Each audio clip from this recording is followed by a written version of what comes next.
రాష్ట్ర ప్రభుత్వం రేవంత్ రెడ్డి గారి నాయకత్వంలో సంక్షేమంలో కానీ అభివృద్ధిలో కానీ ముందుకు దూసుకెళ్తున్న తరుణంలో పాలకుర్తి నియోజకవర్గంలో మా టీపీసీసీ ఉపాధ్యక్షురాలు హనుమాన్ల ఝాన్సీ రెడ్డి గారి నాయకత్వంలో మరియు ఎమ్మెల్యే యశస్విని రెడ్డి గారి నాయకత్వంలో కాంగ్రెస్ పార్టీ ముందుకు పోయే క్రమంలో కొంతమంది గుంటనక్కలు ఇక్కడ చేరి గతంలో మాజీ మంత్రి ఎర్రవెల్లి దయాకర్ రావు దగ్గర ఎవరైతే ఉన్నారో వారు ఆఫ్టర్ ఎలక్షన్ బిఫోర్ ఎలక్షన్ వచ్చిన వాళ్ళు పనిచేస్తున్నారు.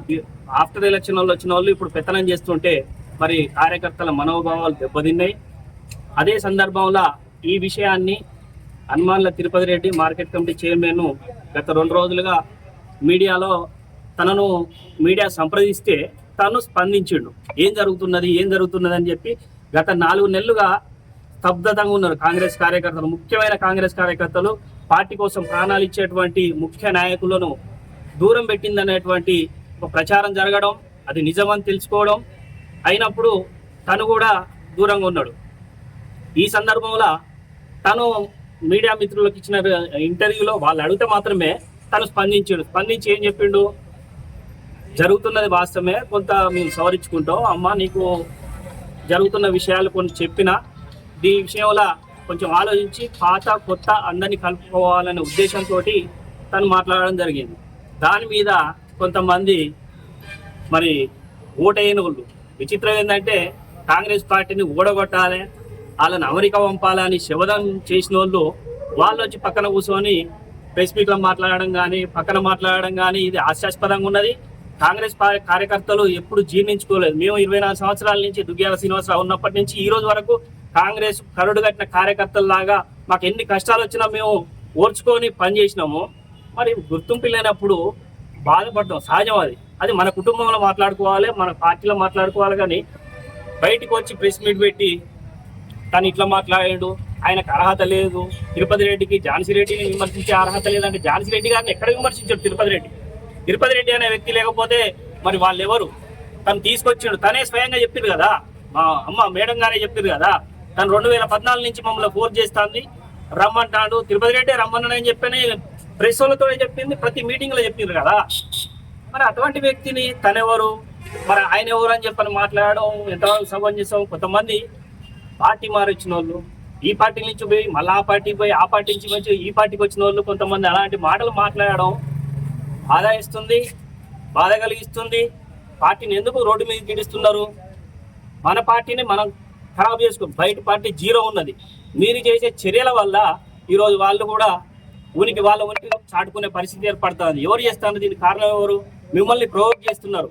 ఎవరు చేస్తున్నారు? కొంతమంది కావాలని అధికారం కోసం బిల్లుల కోసం వచ్చిన వాళ్ళు మిమ్మల్ని ప్రొవోక్ చేసి మిమ్మల్ని రాంగ్ గైడెన్స్ ఇచ్చి మిమ్మల్ని పక్కదారి పట్టిస్తున్నారు. అది మీరు గమనించండి. దయచేసి అమ్మ కాంగ్రెస్ పార్టీని కాపాడండి. ఎమ్మెల్యే గారు మీకు విజ్ఞప్తి చేస్తున్నాము, మీ పార్టీ లైన్ ఎక్కడ దాటలేదు, తిరుపతి రెడ్డి గారు కూడా ఎక్కడ పార్టీ లైన్ దాటలేదు. పార్టీ ఇంటర్నల్గా పార్టీ కోసం పనిచేసిండు, పార్టీ కార్యకర్తలకు సహాయం చేసిండు. ఈ నియోజకవర్గంలో ప్రతి మండలంలో ప్రతి మండలాధ్యక్షులు కావచ్చు, గ్రామాధ్యక్షులు కావచ్చు, సీనియర్ నాయకులు కావచ్చు చాలా బాధపడుతున్నారు. ప్రతి ఒక్కరిని హక్కున చేర్చుకున్నారు తిరుపతి రెడ్డి. అటువంటి వ్యక్తి మీద నిందలేసి ఈయన కోవట్టు ఆయన కోవట్టు అని చెప్పని మాట్లాడి ఆయనను దూరం పెట్టి చేయడం వల్ల పార్టీకి నష్టం తప్ప వ్యక్తిగతంగా ఎవరిని ఆయన విమర్శించలేదు. వ్యక్తులు కాదు, ఒక సమూహం. మన కాంగ్రెస్ పార్టీ అంటేనే ఒక పెద్ద కుటుంబం. ఇది 150 ఏళ్ల చరిత్ర కలిగినటువంటి కాంగ్రెస్ పార్టీని బజార్కి ఈడ్చాల్సిన అవసరం ఏంది? కొంతమంది వల్ల అది సరి చేసుకోవాల్సిన అవసరం ఉన్నది. ఈరోజు మాట్లాడడానికి కాంగ్రెస్ పార్టీకి కానీ వ్యక్తిగతంగా కానీ ఎమ్మెల్యే గారికి కానీ విజ్ఞప్తి ఒక్కటే, జాన్సమ్మకు దయచేసి పాత కొత్తను అందరినీ కలుపుకొని పోయే విధంగా మీరు ఒక కార్యాచరణ తీసుకోండి. గుర్తించండి, పాత వాళ్ళను గుర్తించండి. కొత్తగా వచ్చిన వాళ్ళకు ఏమైతే ఉన్నదో వాళ్ళకి ఎక్కడ ప్రాధాన్యత ఉంటే అక్కడ ఇవ్వమని చెప్పింది తిరుపతి రెడ్డి గారు కూడా. మేము చెప్పేది కూడా గదే, ఎక్కడైతే అవకాశం ఉన్నదో వాళ్ళకి ఇవ్వండి, పాత వాళ్ళని విస్మరించకండి అని దయచేసి చెప్తున్నాము. దయచేసి అర్థం చేసుకోండి, పెద్ద మనసుతో అర్థం చేసుకోండి. జరిగేటి స్థానిక సంస్థల ఎన్నికలు, ఆ ఎన్నికలలో మనం 6 మండలాలు, 6 జడ్పీటీసీలు, 6 ఎంపీపీలు మొత్తం గెలిచేటువంటి సత్తా ఉన్న పార్టీ మనది. మనం అధికారంలో ఉన్నాం. మనం అధికారంలో ఉండి తనను విమర్శించడం, ఈయనని విమర్శించడం, కొంతమంది నిన్న చేసినటువంటి అదే తిరుపతి రెడ్డి గారికి ఝాన్సీ రెడ్డి గారిని విమర్శించే అర్హత లేదంటే తను విమర్శించలేదు కదా ఎక్కడ. తన తల్లి తనెక్కడ విమర్శించిండు? మీరు చేసి మీడియాలో తీసుకొచ్చి గుంజుకొచ్చి అందరిని లాగుతారు కదా. పార్టీని కాపాడాల్సిన బాధ్యత మీకు లేదా? ఒక్కసారి ఆలోచించండి. ఒక మాట దయచేసి అర్థం చేసుకోండి. మీరు మండల ఇన్ఛార్జీలు వేసిళ్ళు. అమ్మ మా పరిస్థితి ఏంది? 2 సంవత్సరాల నుంచి మీకోసం కష్టపడ్డాం. కడుపులు ఎండుతున్నా కూడా కడుపు కట్టుకొని పని చేసినాం కాంగ్రెస్ కోసం. ఏం చేసిరమ్మా? ఇతర పార్టీల నుంచి వచ్చిన వాళ్ళను మండల ఇన్ఛార్జీలు వేసి 13 మంది మండల ఇన్ఛార్జీలు వేస్తే 13 మందిలా అగ్రవర్ణాలు అంటే రెడ్డిలు 8 మంది, వెలుమలు 2, ఎస్సీ ఎస్టీ బీసీలు 3. ఇది ఆ సామాజిక న్యాయం? ఇది కదా ప్రశ్నించింది. దీనికోసమే కదా కొత్తోళ్ళు పార్టీకి ఓటైన వాళ్ళు వాళ్ళకి ఇన్ఛార్జీలు ఇస్తారు. ఇన్ఛార్జీలు ఇస్తే మాలాంటి మండల పర్యటనలు చేసిన వాళ్ళం మేము ఒక ఊరుకు పరిమితం అయితే, చిన్న గ్రామానికి పరిమితం చేస్తే మా పరిస్థితి ఏందమ్మా? మనోవేదన గురి చెందినాం. అయినా కూడా ఏ రోజు మిమ్మల్ని విమర్శించలే, ఇప్పుడు కూడా విమర్శించాం.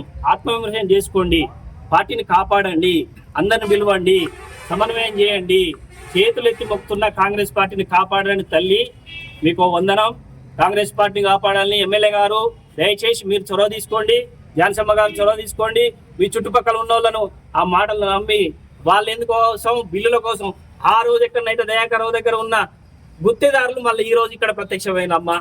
ప్రజలు అనుకుంటారు, మేము కాదు, జనం అనుకుంటున్నారు. ఏమంటారు? ఆ రోజు కాంట్రాక్టర్లు అలా చేసిన వాళ్ళు ఇక్కడ వచ్చి మళ్ళీ వాళ్ళే చేస్తారు. ఏంది ఇది?